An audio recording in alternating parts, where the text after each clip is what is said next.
네, 샬롬 최재형 목사입니다. 오늘은 하나님이 책임지신다라는 제목으로 말씀 함께 나누도록 하겠습니다. 열왕기하 4장 38절에서 44절 말씀입니다. 엘리사가 다시 길갈에 이르니 그 땅에 흉년이 들었는데 선지자의 제자들이 엘리사의 앞에 앉은지라. 엘리사가 자기 사환에게 이르되 큰 솥을 걸고 선지자의 제자들을 위하여 국을 끓이라 하매 한 사람이 채소를 캐러 들에 나가 들 포도 덩굴을 만나 그것에서 들 호박을 따서 옷자락에 채워가지고 돌아와 썰어 국 끓이는 솥에 넣되 그들은 무엇인지 알지 못한지라. 이에 퍼다가 무리에게 주어 먹게 하였더니 무리가 국을 먹다가 그들이 외쳐 이르되 하나님의 사람이여 솥에 죽음의 독이 있나이다 하고 능히 먹지 못하는지라. 엘리사가 이르되 그러면 가루를 가져오라 하여 솥에 던지고 이르되 퍼다가 무리에게 주어 먹게 하라 하매 이에 솥 가운데 독이 없어지니라. 한 사람이 바알 살리에사에서부터 와서 처음 만든 떡 곧 보리떡 20개와 또 자루에 담은 채소를 하나님의 사람에게 드린지라. 그가 이르되 무리에게 주어 먹게 하라. 그 사환이 이르되 내가 어찌 이것을 100명에게 주겠나이까 하나 엘리사는 또 이르되 무리에게 주어 먹게 하라. 여호와의 말씀이 그들이 먹고 남으리라 하셨느니라. 그가 그들 앞에 주었더니 여호와께서 말씀하신 대로 먹고 남았더라. 아멘. 네, 오늘 말씀 하나님이 책임지신다라는 그런 제목으로 우리가 같이 나누면 좋겠습니다. 엘리사의 이름의 뜻은 하나님, 나의 하나님은 구원이시다라고 제가 말씀을 드렸었죠. 그래서 그 이름의 뜻처럼 엘리사의 이 사역과 기적은 하나님께서 그 구원을 베푸시는 일에 초점이 맞추어져 있습니다. 그래서 우리가 어제 그 수넴 여인의 아들을 살리시는 그 역사를 우리가 보았고, 어떻게 보면 생명을 주시는 그런 구원도 의미하지만은 그 전에는 과부의 가정을 그 경제적 어려움으로부터 구원하시는 그런 역사도 있었고, 또 여리고에서는 먹지 못하는 물을 생명의 물로 바꾸시는 그런 역사도 있었습니다. 그러니까 사실은 그 모든 것이 다 하나님이 구원의 하나님이심을 보여주는 사건이었죠. 오늘 말씀은 엘리사가 두 가지 기적을 일으킵니다. 그래서 사실 어제 그 수넴 여인의 아들을 살리신 그런 놀라운 정말 이 죽음에서 생명으로 옮겨간 엄청난 사건이지 않습니까? 그 기적에 비하면은 오늘 일으킨 그 두 가지 기적은 그렇게 크게 대단해 보이지 않아요. 첫 번째는 이 먹을 수 없는 국을 먹을 수 있는 국으로 바꾼 것이고, 두 번째는 바로 보리떡 한 20개 정도로 이제 100명 남짓한 그런 선지자 성도들을 먹인 그 이야기인데, 사실은 그게 뭐 죽은 사람이 살아났다라는 그 기적과 여러분 이 못 먹는 국이 먹을 수 있는 국이 되었다. 그리고 뭐 보리떡 20개로 100명이 먹었다. 이게 비교해 보면은 어떤 기적이 더 큰 기적이겠습니까? 그러니까 우리의 관점에서는 죽은 사람이 살아난 기적이 더 크고 위대한 기적처럼 보이지만은, 그러나 여러분 우리가 이런 말씀을 대하면서 우리가 생각해야 될 것은 하나님 안에서 작고 큰 기적은 없다. 하나님이 하시는 모든 일이 놀라운 일이고 위대한 일이고 은혜로운 일인 것이다. 그래서 여러분 우리가 조금 농담 섞인 말이기도 하지만 그렇지 않습니까? 하나님께는 뭐 암이나 감기나 똑같다. 그러면서 얘기하기는 하나님은 암은 잘 고치시는데 감기는 잘 못 고친다. 왜 그러냐면 감기 걸린 사람은 이게 내가 가진 병이 그렇게 크지 않기 때문에 하나님 앞에 기도하지 않고, 또 암 걸린 사람은 이건 뭐 내 힘으로 뭐 할 수 없는 거잖아요. 그래서 하나님 앞에 간절히 기도하다 보니 하나님의 역사를 경험한다. 우리가 좀 그렇게 이야기할 때도 있는데, 어쨌든 간에 뭐 똑같다는 거죠. 암을 고치시는 하나님이나 감기를 고치시는 하나님이나 하나님이 베푸시는 기적에 크고 작음은 없다. 우리가 그거를 먼저 좀 생각하면은 좋겠습니다.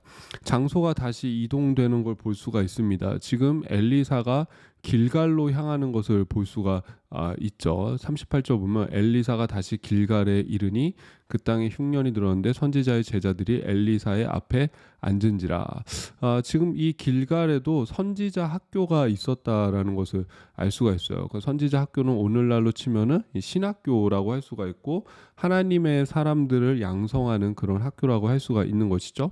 그 이후 말씀을 보면 한 100명 정도 그 선지자 생도들이 있었는데 지금 이거 바알과 아세라가 어떻게 보면 북이스라엘을 장악하고 있는 그런 시대 아닙니까? 그러나 그런 시대 속에서도 하나님의 말씀을 공부하고 그 하나님의 뜻을 행하고 하나님의 사역을 감당하는 준비된 사람들이 계속 보여지고 있다라는 그런 또 의미를 우리가 얻을 수가 있습니다. 그래서 지금 이 시대도 우리가 너무나 악한 시대이고 하나님의 이름이 드러나지 않는 시대이고 세상의 권력과 세상의 이 재물과 뭐 돈이 모든 것을 주관하는 그런 시대를 우리가 살아가고 있지 않습니까? 특별히 이 자본주의 시대에서 제가 이거 어떤 그 이 영상을 하나 봤는데 이단들이 왜 이렇게 사업을 하는가? 이 사이비 종교들이 왜 이렇게 사업이나 비즈니스에 이렇게 막 열을 올리고 그렇게 하는가? 봤더니만은 이 사이비 종교나 이단들은 알고 있대요. 결국은 돈이 중요하다. 이게 지금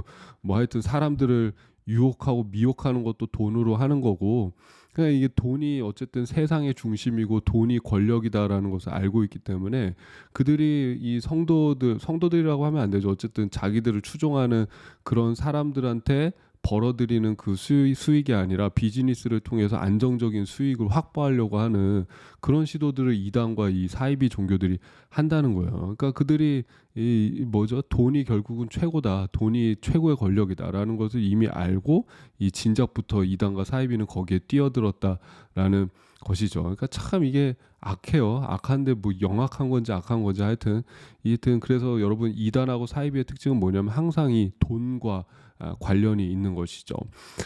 근데 어쨌든 간에 지금 이런 그런 시대에도 하나님의 일을 감당하고자 하는 그런 사람들이 오늘날에도 분명히 있지 않겠습니까? 분명히 진리를 찾고자 하는 사람들이 있고 말씀 앞에 나가는 사람들이 있는 것이고 또 하나님의 뜻대로 살고자 하는 그런 사람들이 오늘날에도 분명히 있는 줄로 믿습니다. 또 어떻게 보면은 함께 예배 드리는 우리 공동체가 또 우리 맑은샘 교회가 정말 그런 남은 자의 삶을 믿음을 신앙을 가질 수 있기를 주님의 이름으로 축복합니다. 그러니까 엘리야가 그 전에 이 탄식했던 게 뭐죠? 하나님 나 혼자밖에 없습니다. 그게 엘리야의 탄식이었잖아요. 아무도 없습니다. 온통 다 모든 백성들, 모든 위정자들, 모든 왕들이 다 바알과 아세라로 돌아섰고 나 혼자밖에 없습니다. 그게 엘리야의 탄식이었는데 하나님께서는 이후에 계속 이렇게 보여주시는 거예요. 아니다. 너 혼자 남은 것이 아니라 지금 이렇게 선지자 생도들도 있고 또 뭐 과부의 남편도 있었잖아요. 하나님을 경외했던 과부의 남편도 있고 또 이제 오늘 말씀 보면은 하나님 앞에 또 이렇게 첫 예물로 첫 수확물로 하나님 앞에 예배드리러 오는 자가 있거든요. 그러니까 하나님의 말씀대로 사는 사람들이 어떤 시대에든 어느 시대에든 아무리 악해 보이는 시대에도 남은 자가 있다라는 것이 이제 하나님께서 우리에게 주시는 그런 메시지인 것이죠. 그래서 여러분 오늘날에도 하여튼 우리가 그 남은 자로 살 수 있는 그런 남은 자의 믿음과 신앙을 가지시기를 정말 주님의 이름으로 축복합니다.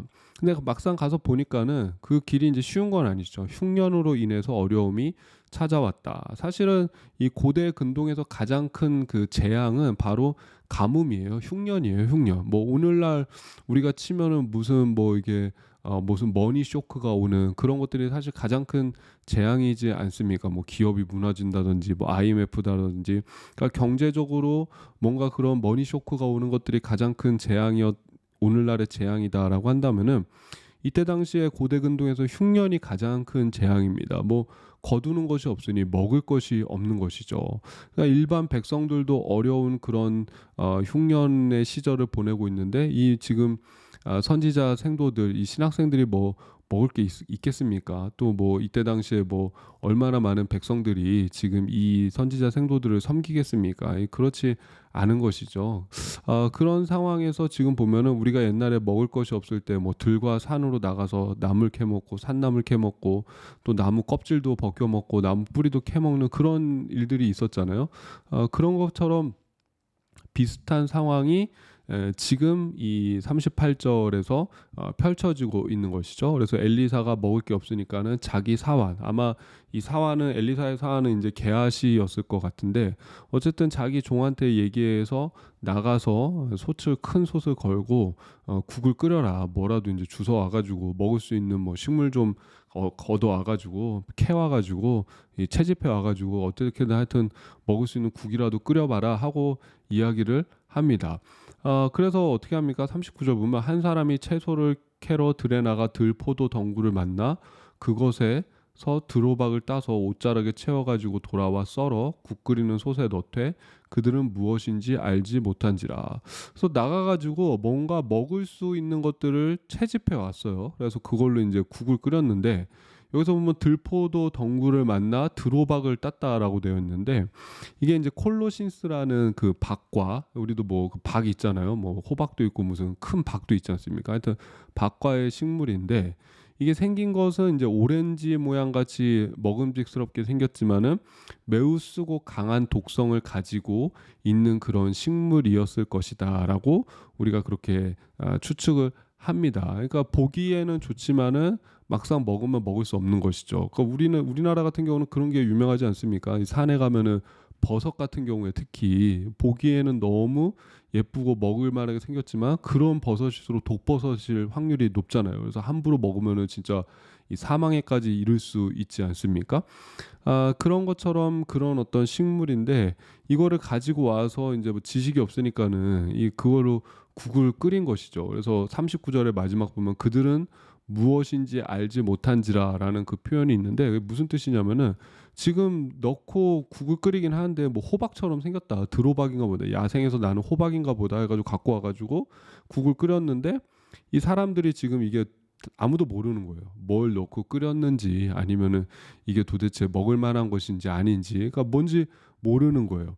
그래서 막상 먹었더니만은 먹을 수가 없는 것이죠. 도저히 먹을 수가 없는 국이었다. 40절 보니까 이에 퍼다가 무리에게 주어 먹게 했더니 무리가 국을 먹다가 그들이 외쳐 이르되 하나님의 사람이여 솥에 죽음의 독이 있나이다 하고 능히 먹지 못하는지라. 그러니까 아마 국이 너무 쓰고 또 거기에서 느껴지는 어떤 그런 독한 그런 성질이 느껴졌겠죠. 그러니까는 먹을 수가 없습니다. 참 표현이 고상하죠. 죽음의 독이 있나이다. 저희 같으면은 야, 이걸 국이라고 끓여왔냐 이 멍청한 놈아 막 그랬을 텐데 어쨌든 이 안에 죽음의 독이 있습니다. 이거 먹을 수가 없습니다. 먹고 뭐 탈이 났을 수도 있고 성경에서 자세한 상황 얘기 안 하지만 아니면은 이거 도저히 먹을 수가 없는 국입니다라고 그런 표현일 수도 없고 어쨌든 지금 유일하게 먹을 수 있는 것은 이 들호박으로 끓인 국인데 이 너무 이 먹을 수 없는 국, 죽음의 국, 이 뭐 독성이 강한 국이라서 먹을 수가 없습니다라고 그렇게 이야기를 하는 것이죠. 그러니까 하나님의 사람이요라고 할 때는 이게 그 뒤에 담긴 의미는 뭐냐면은 좀 도와달라는 거예요. 이거 뭐 어떻게 해야 됩니까? 좀 이 문제를 해결해 주십시오라고 하니까 엘리사가 어떻게 합니까? 41절 보니까 엘리사가 이르되 그러면 가루를 가져오라 하여 솥에 던지고 이르되 퍼다가 무리에게 주어 먹게 하라.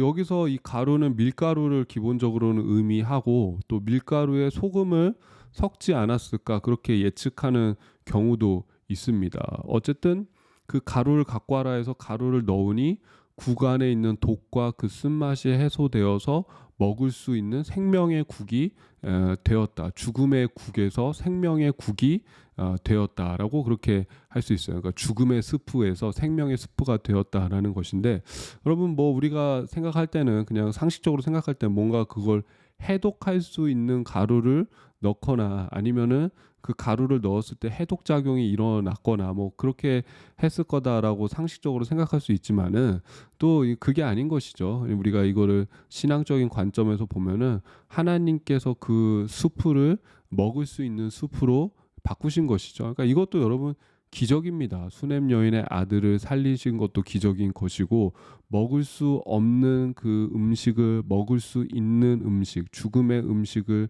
생명의 음식으로 바꾸신 것도 바로 하나님께서 우리의 삶 속에 또 이 엘리사의 사역 속에서 행하신 기적이다라고 할 수가 있습니다. 그래서 여러분 우리가 기억해야 될 것은 우리 삶 속에서 엄청난 기적들이 있잖아요. 뭐 있을 수도 있죠. 제가 예전에 어떤 청년하고 이 동생인데 자기가 예수님을 이제 믿게 된 계기 중에 하나가 뭐냐면 이제 어머니가 예수님 믿는데 너무 심하게 핍박을 당한 거예요. 막 심하게 핍박당했다가 이제 아버지가 못 가게 막 하는데 어떤 날은 이제 어머니한테 불을 확 질러버린 거예요. 거기다 이제 막 기름을 붓고 불을 질렀는데 이제 큰일 났다 해가지고 병원에 갔는데 엄마가 멀쩡한 거예요. 분명히 내가 불 타서 불 올라오는 걸 봤는데 이 화상에 화상이 없고 멀쩡한 것을 보면서 그러면서 이제 자기가 그때 아 하나님 살아계시구나 그거를 느끼고 예수님을 믿었다라고 합니다. 아 근데 여러분 이런 어떤 그 놀라운 그런 기적들을 우리가 경험할 때도 있는 것이죠. 저도 뭐 사실은 이 개인적인 경험이긴 한데 이제 군대에서 휴가 이제 나와 가지고 복귀를 하는데 제가 늦었어요. 근데 복귀 시간이 이제 7시 반인가 그렇게 무조건 들어가야 되는 군대에는 그 시간이 있지 않습니까? 근데 제가 그 동수원 터미널에서 차를 타서 늦었어요. 그래 가지고 그 타면서 보고를 했는데 그때 뭐 5시였나 6시였나 정확히 기억이 안 나는데 보고를 했는데 뭐라면 너 지금 시간에 오면은 너 늦는다. 너 이렇게 늦게 들어오면은 너 큰일 난다. 너 어쨌든 하여튼 너 뭐 징벌 받을 줄 알아라. 그러니까 제가 이제 너무 두렵고 떨리는 마음에 이제 하나님 빨리 좀 갈 수 있으면 좋겠습니다. 그렇게 기도를 했는데 어쨌든 그 딱 부대에 들어가서 행정반에 들어갔는데 정확히 거기서 얘기한 시간 한 10분 전인가 20분 전에 제가 도착을 한 거예요. 그래서 그때 당직 쓰던 우리 부소대장님이 뭐라면 너 거짓말한 거 아니냐고 어떻게 그 시간에 버스를 탔는데 지금 이 시간에 도착하느냐 이게 막 말이 안 된다 너 진짜 맞냐 막 그렇게 얘기했던 것 적이 있는데 저도 모르겠어요 뭐 어떤 조화가 일어나는지 모르겠지만은 어쨌든 저는 뭐 그런 것도 하나님의 어떤 역사였다 하나님이 기적적으로 또 제 시간에 들어오게 하셨구나 그렇게 생각을 합니다. 근데 여러분 그러니까 우리 삶 속에서 뭐 이런 어떤 엄청난 기적들을 경험할 수도 있지만은 또 이런 기적 이거 뭐 먹을 수 없는 음식이 먹을 수 있는 음식이 된 기적 또 내가 오늘 하여튼 하나님이 어떤 나에게 채워주시는 것들을 경험하는 기적 오늘 나의 생명을 또 하나님이 또 연장시켜 주시는 그런 것들도 여러분 하나님이 우리 삶 속에서 행하시고 일하시는 일인 줄로 믿으시기 바랍니다. 그러니까 엄청난 일들만 기적이 아니라 일상 속에서 일어나는 어떤 사소한 일들 내가 기도했는데 하나님이 어떤 들어주셨던 거 우리 뭐 성도님들 그런 고백할 때 있거든요. 또 덥지 않습니까? 하나님께서 택시 보내주세요 하면 택시가 올 때도 있고 예전에 주차장에 차가 많은데 하나님 내가 이 빨리 주차하고 들어가야 되는데 주차 자리 하나만 주세요. 그러면 또 기적적으로 주차 자리 하나가 보일 때가 있고. 그러니까 사실은 그런 모든 일들이 아주 작은 일인 것 같지만은 하나님께서 우리 삶 가운데 우리의 일상 속에서 역사하시고 일하시는 것이다. 여러분 그런 또 믿음을 가지실 수 있기를 바랍니다.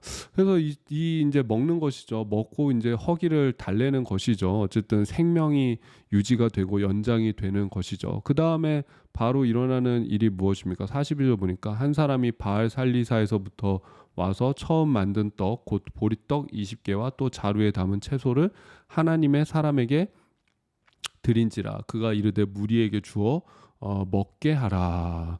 사실 이걸로 뭐 해결이 되겠습니까? 이 뭐 수프 먹은 걸로 해결이 되겠어요? 다 안 되는 것이죠. 근데 또 때마침 어떤 사람이 엘리사를 찾아오는 것이죠. 그래서 그 사람이 보리떡 20개와 보리빵이죠. 보리빵 20개와 햇곡식 한 자루를 담아서 엘리사에게로 가져옵니다. 근데 이제 이거 갖다가 자기가 섬기고 싶다라는 것이죠. 이 선지자 생도들, 신학생들 뭐가 먹을 게 있겠습니까? 네, 이걸로라도 섬기고 싶습니다 하고 가지고 오는데 중요한 의미가 있습니다. 뭐냐면은 처음 만든 떡 곧 보리떡 20개 처음 만든 떡이다라는 것이고 또 자루에 담은 채소 근데 이거를 새 번역에서 보니까 햇곡식이다라고 그렇게 번역을 했어요. 그러니까 뭐냐면 이 떡도 내가 보리는 이제 맥주절에 보면 맥주절에 보리를 수확하는데 이거 사실은 밀이에요.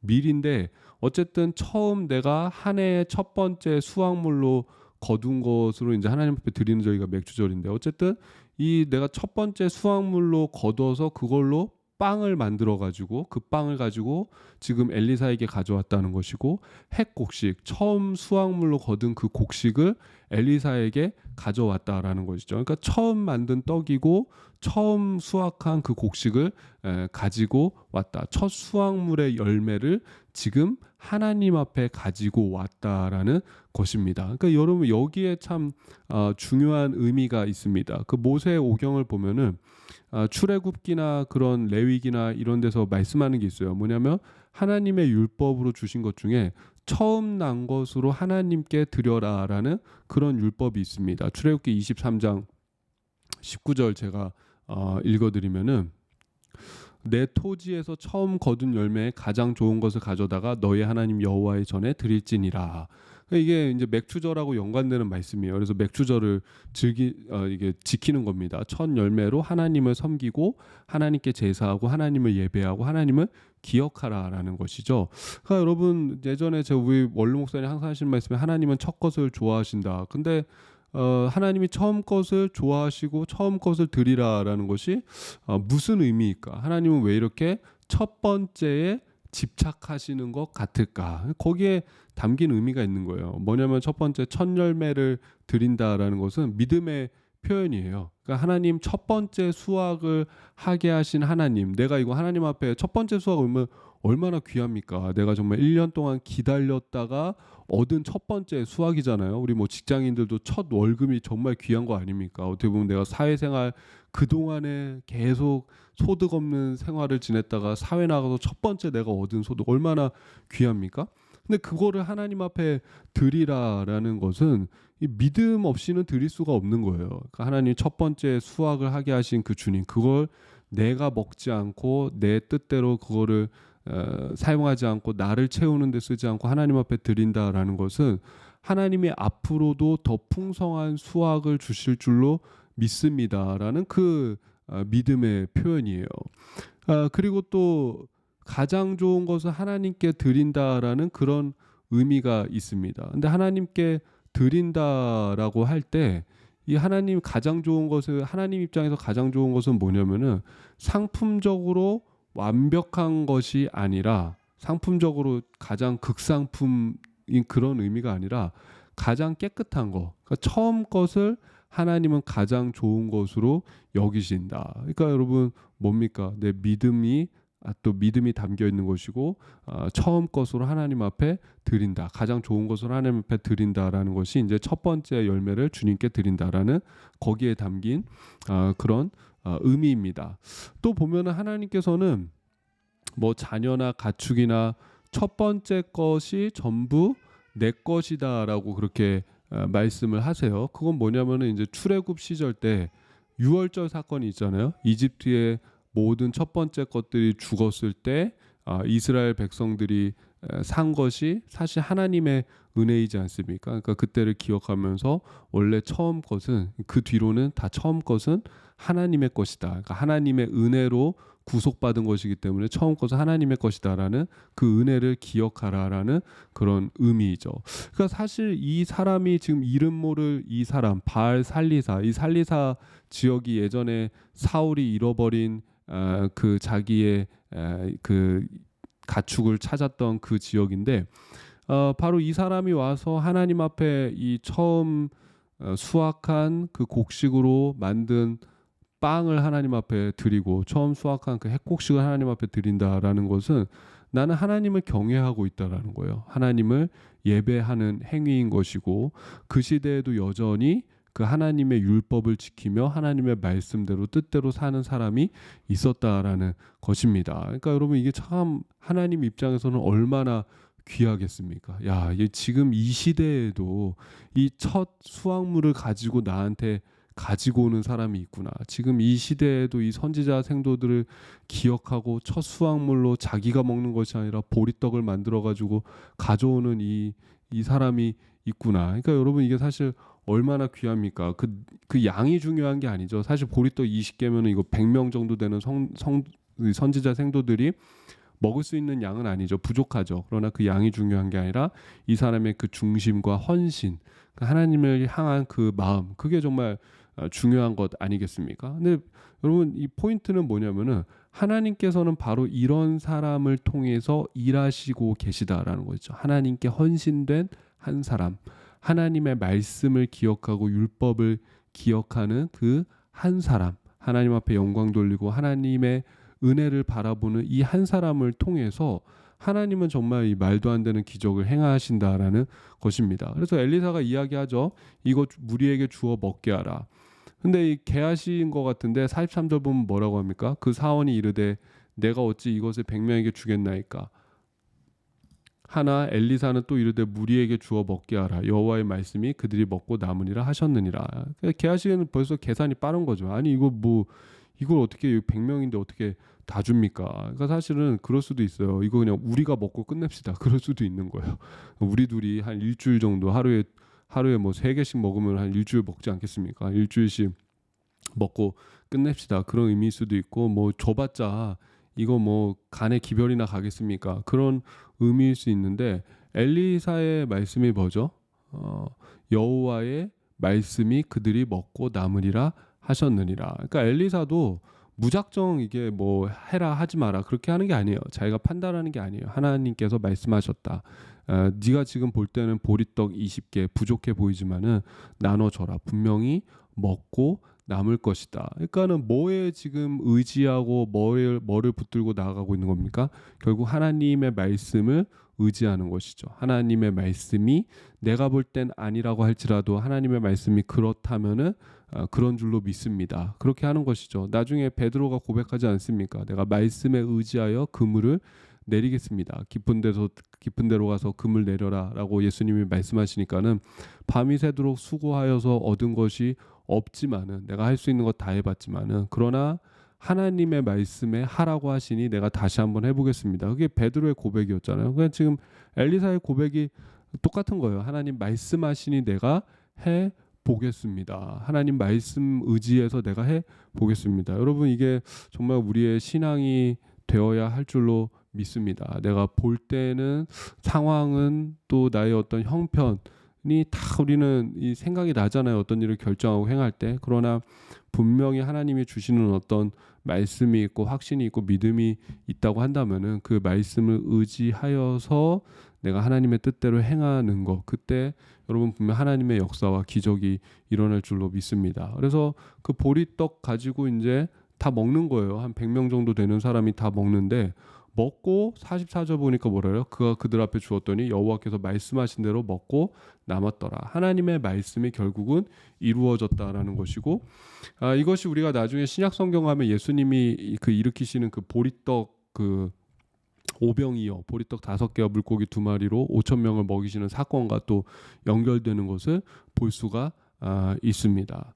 여러분 결국 오늘의 그 말씀 두 가지 그 기적을 통해서 하나님께서는 결국 우리가 먹고 사는 문제 우리 살면서 굉장히 중요한데 이거 결국 책임지시고 주관하시는 분이 누구신가? 하나님이시다. 그러니까 계속 이런 어떤 사건들을 통해서 하나님이 보여주시는 거예요. 광야에서 그 이스라엘 백성들에게 만나를 주셨듯이 그러니까 하나님께서 이스라엘 백성들 배고프지 않습니까? 하나님이 야 참아라. 믿음의 삶은 그런 것이다. 참 참고 굶고 하는 것이다. 그게 아니라 만나를 주셨죠. 또 고기 먹고 싶다고 하니까는 하나님께서 또 메추리를 또 보내주셔서 아주 그냥 기름 냄새에 쩔 때까지 막 고기를 먹여주시지 않습니까? 그러니까 하나님께서는 결국은 그 광야에서 이스라엘 백성들의 먹고 사는 문제를 또 해결해 주시는 분이 바로 하나님이셨고 또 이제 엘리사를 통해서 또 이런 것들을 통해서 보여주시는 것이죠. 하나님께서 또 선지자 생도들 하나님께 헌신된 자들 하나님의 뜻대로 하는 자들을 하나님이 또 먹이신다. 또 하나님이 그들을 또 인도하신다. 책임지신다라는 그런 것들을 또 보여주시는 것이죠. 또 예수님을 통해서도 우리에게 말씀하시지 않았습니까? 무엇을 먹을까 무엇을 입을까 무엇을 마실까 너희들 염려하지 말아라. 우리가 그것이 다 필요한 거 하나님께서 다 알고 계신다라고 말씀하셨던 것처럼 여러분 우리가 그 하나님이 우리를 오늘도 책임지시고 먹이시고 입히시고 인도하신다라는 그 믿음을 가지시기를 주님의 이름으로 축복합니다. 그러니까 사실 우리를 불안하게 만드는 것들은 너무나 많아요. 그죠? 뭐 이것도 문제고 저것도 문제고 이것도 걱정이고 저것도 염려스럽고 불안할 수밖에 없는 이유는 수도 없이 많고 불안할 수밖에 없는 그 이유는 앞으로도 계속 새롭게 생겨나게 될 수밖에 없습니다. 그게 이제 세상의 원리인 것이죠. 그러나 여러분 우리가 안심할 수 있다면은 유일한 조건은 딱 하나인 거죠. 하나님이 책임지신다. 광야에서 이스라엘 백성들을 먹이시고 입히신 하나님. 또 엘리사 시대의 그 생도들을 먹이시고 입히시고 또 과부의 가정을 또 구원하신 하나님. 또 사르밧 과부가 있잖아요. 엘리야 시대에는 사르밧 과부의 그 가정을 또 지키신 하나님. 그 하나님이 오늘날 나의 하나님이십니다. 그러니까 그런 것처럼 여러분 우리가 반면에 평안할 수 있고 안심할 수 있는 유일한 이유는 하나님이 책임지신다. 이 한 가지만 붙들고 있으면은 변화하는 수많은 그 불안한 상황들 이유 속에서도 하나님이 나를 책임지신다라는 그 믿음 하나로 우리가 평안하고 또 우리가 안심할 수 있을 줄로 믿습니다. 그러니까 여러분 오늘도 우리를 불안하게 하는 수백 가지의 그 이유들이 있지만 거기에 나의 시선이 포커싱 되는 것이 아니라 하나님이 나를 책임지신다. 그 한 가지 믿음에 나의 시선이 향하기를 주님의 이름으로 축복합니다. 제가 기도하고 마치도록 하겠습니다. 하나님 아버지, 오늘 이 선지자 생도들을 또 먹이시는 그 하나님의 놀라운 기적을 보게 됩니다. 그들이 하루하루 먹고 또 그들이 하루하루 그 삶을 유지하는 것도 하나님이 베푸신 은혜와 기적임을 고백합니다. 마찬가지로 오늘날 우리의 삶 속에서 내가 하루하루 주님께서 채워주시는 것, 또 내가 하루하루 우리의 생명의 시간들이 연장되는 것이 하나님의 은혜로 고백할 수 있게 하여 주시옵소서. 그들의 삶을 책임지신 하나님, 또 오늘 우리의 삶을 책임지시는 주님이신 줄로 믿습니다. 우리를 불안하게 만들고 걱정하게 만들고 염려하게 만들고 두려워 떨게 만드는 수많은 요소들이 있습니다. 수백 가지의 요소들이 있고 매일 새로운 걱정거리들이 늘어나는 그런 하루하루가 참 우리 이 세상의 모습입니다. 그러나 하나님, 그 모든 상황 속에서도 하나님이 우리를 책임지신다라는 오직 한 가지, 그것을 붙들고 나아가게 하여 주시옵고 나를 불안하게 만드는 그 모든 것에 내 생각과 시선이 향하는 것이 아니라 나를 책임지시고 나와 함께 하시는 그 하나님께 나의 시선과 또 나의 믿음이 향할 수 있도록 도와주시옵소서. 예수님의 이름으로 기도드립니다. 아멘. 오늘도 좋은 하루가 되시길 바랍니다.